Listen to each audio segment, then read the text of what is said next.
The sun rose of its own accord. I did not. I awoke to the pull of ugly dreams, seeking existence and influence in the waking world. Before I understood my surroundings, I only knew what the darkness was telling me.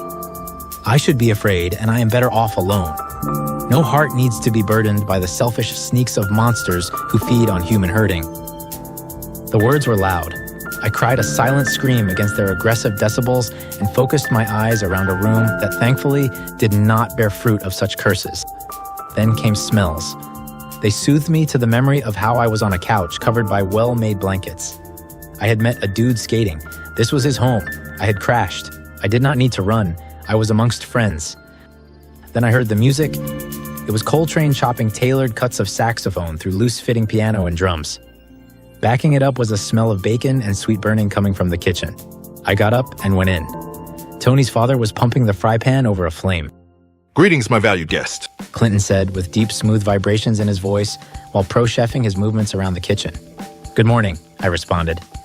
Hope you like bacon and cucumber. Like together? Try this, my young friend. Clinton said as he salted a plate of his creation with pepper and icing sugar before sliding it onto the table super slick. I sat down and tasted the cucumbers first. They were loose from each other, lightly crisp fried. A salty sweetness blew my buds to that place existing between consciousness and the theories used to describe it. I then tried the bacon. It did not need ketchup. Its spice pulled all madness from the world, packing it into the meat of our human glory. I swallowed and all things were considered possible. You like? Clinton asked. Not a combo I would expect to be good, but it all makes sense now. Blanket statement? I paused for a second and looked at Clinton, trying to catch some deeper meaning hiding in the oceans of his eyes before replying, no, I guess. Not trying to buck you, Tom. Just trying to assess the boundaries. I have had it pretty good, you know. I'm not a bum or something. Would it matter if you were? How do you mean?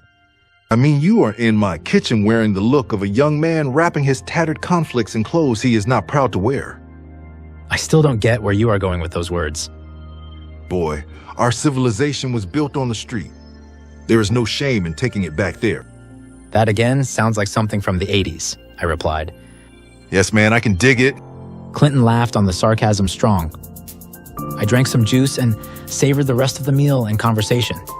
Tony was not one to rise early, and his mother was already out at work, so I said my goodbyes only to Clinton, thanking him for letting me crash in his home.